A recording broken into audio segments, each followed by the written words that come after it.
Assalamualaikum and hi, my name is Anik. So today we are from group Lapis and we will be presenting about Bio 270 case study, which is blood donation. So these are our team members, which is me, Anik Syafiazik bin Milan, and we have Nur Aida binti Osman, Nur Iza Umirah binti Faizal, Nur Alia binti Muhammadiyah, and lastly we have Fatih Nur Fatihah binti Mat Azwadi. Moving on to the next slide, which is the table of contents that we will be presenting today. The first one is the introduction, which is include what is blood donation and what is the PFAS. And next we have content, which is include blood donation process, blood donation transfer, benefits of blood donation, and lastly, things to do after donating. And the third one is statistic. It is include with the number of annual blood US from 2007 and 2019. And lastly, conclusion. And then moving on to next slide, which is questions. We will have some questions to get a better understanding about blood donation. We have two questions, which is what is the process of the blood donation and how does blood transfer to other people? And the second question, what are the benefits of blood donation and what should we do after the donation? And then we will have the objective that we can get at the end of this presentation. We will hopefully be able to list the steps of the blood donation process and how to transfer blood to others. And the last one is explain the benefits and steps to be taken after donating blood. And now I will start this presentation about a little introduction about this blood donation. So what is blood donation? It is actually the voluntary procedure and it has the potential to save people's life. It is actually made by giving about a half liter of whole blood. During the blood donation process, the blood will go through a procedure known as the apheresis. It is actually a procedure that used to separate the blood into its various components, including red blood cells, plasma, and occasionally platelets. For a transfusion to be safe during the blood donation process, blood types must be matched precisely. For example, human's body actually have 4 different types of blood, which is first one A, AB, B, and O. For the group A, they can only donate their blood to A and AB types only. And then for the B types, they can only donate their blood to B and AB types only. And then for the AB group, they can only donate their blood to another AB groups only. And lastly, for group O, this one is a special types of blood we call as a universal donor because they can donate their blood to every types of blood, which is A, AB, and B. Assalamualaikum and hi, my name is Nur Alia binti Muhammadiyah and I will proceed this presentation with this subtopic, which is what is PFAS. So PFAS is basically stands for perfluoroalkyl or polyfluoroalkyl substances. You may know them by an older term, which is PFCS or perfluorochemicals. So PFAS are a group of chemicals used to make fluoropolymer coatings and products that resist heat, oil, stains, grease, and water. So dubbed as forever chemicals, PFAS chemicals don't break down easily over time and are able to dissolve in water. Because of that, some scientists are concerned that these chemicals can build to level that could harm the environment and our body. While there are studies that shows evidence of this, we need to more research to be sure that their effect on people. So the scientific knowledge of class chemical is based on research of two different types of PFAS, which is perfluorooctane sulfonic acid, which is PFOS, and perfluorooctanoic acid, which is PFOA. So next, we will move on to the uses of PFAS. So, have a surfactant qualities and serve other purposes such as acting and grease and water repellent. PFAS is a group of chemicals that have properties that allow them to repel water and oil. So manufacturers uses PFAS to make everyday household products as well as things in the industries like aerospace, automotive, aviation, food contact material, textile, leather and apparel, constructions and home goods, electronics, firefighting, food processing and medical herb. So lastly, we will move on to PFAS effect to our body. A growing body of science has found that there are a potential adverse health impact associated with PFAS exposure, including liver damage, thyroid disease, decreased fertility, high cholesterol, obesity, and hormone suspension and cancer. So this chemical can easily migrate into the dust, air, food, soil, and water. So the first organ that will may affect to a PFAS, which is placenta, that can cause a low birth weight and hypertensive disorder of pregnancy, which is pregnancy-induced hypertension. Next is a thyroid that can disrupt thyroid hormone TH, which can increase TSH and decrease T4. Next is a kidney. It may affect to a kidney cancer or a chronic kidney disease. Lastly is a liver that may affect to a metabolic syndrome, which is lipid dyshomeostasis. So that's all from me. Thank you.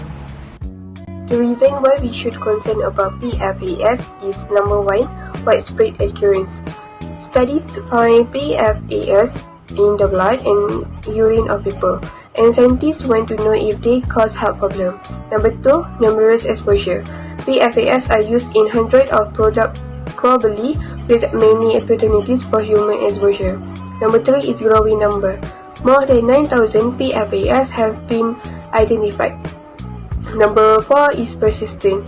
PFAS remain in the environment for an unknown amount of time and may take years to leave the body. Number 5 is bioaccumulation. Given PFAS chemical may enter the food chain in various ways, gradually accumulating and remaining in a body over time. How to reduce PFAS in blood circulation? Scientists have found a way to remove PFAS from the human body by donating blood. Blood and plasma donation result in significantly lower PFAS chemical, and these differences were maintained 3 months later.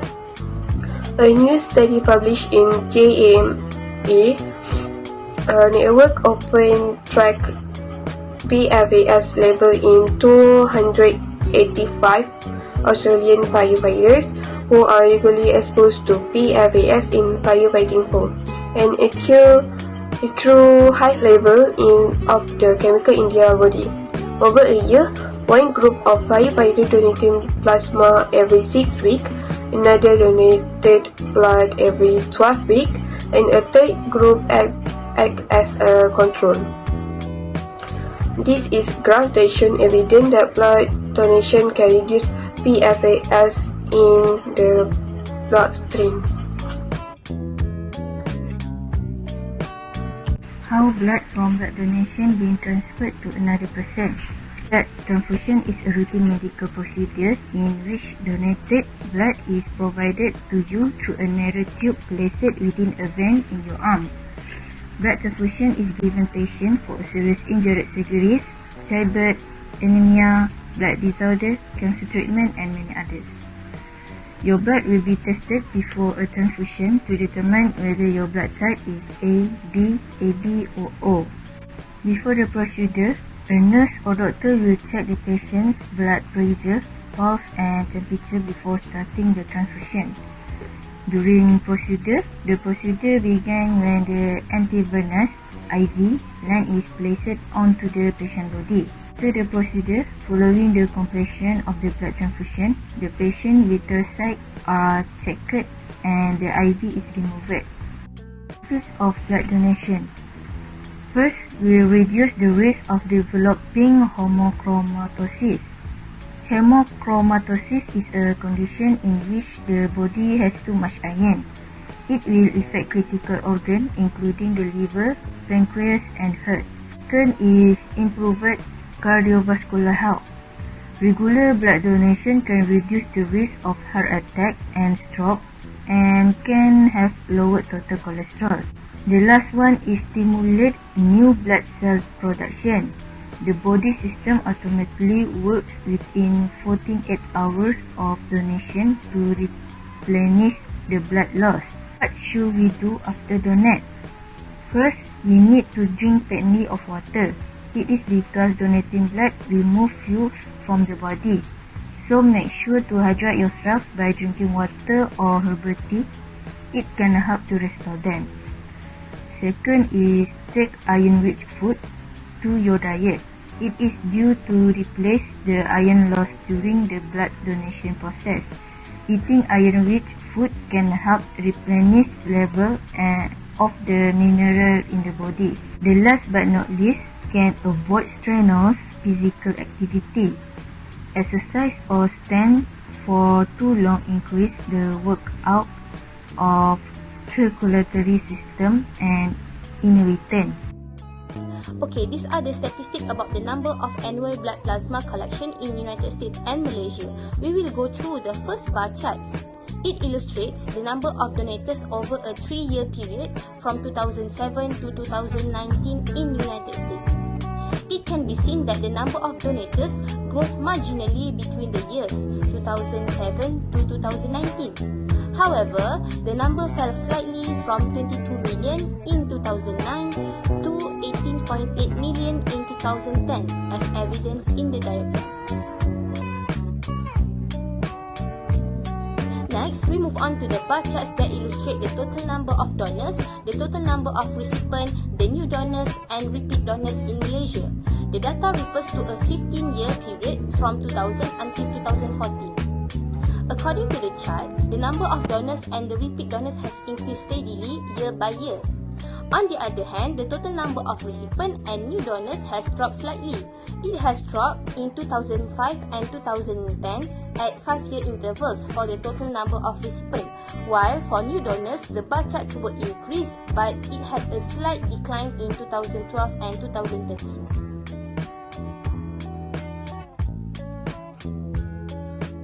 Last but not least, the donation of blood is tremendously needed in healthcare facilities. It is primarily required for the replacement of blood loss after injuries, accidents, or surgical procedures. Although the blood donation and transfusion is a safe process, provided a standard procedure is adopted, but it may affect the health of the recipient if the necessary measures are not observed. The majority of the donors were willing to be regular donors. The donors showed positive effects like a sense of satisfaction after the donation. If this feels good, factor of a once-a-year donation could be changed to at least twice a year. The gap between the demand and the supply of the country could be narrowed down, creating opportunities for blood donation by conducting many blood donation camps may provide a solution for our blood demand. That's all from our group. Thank you.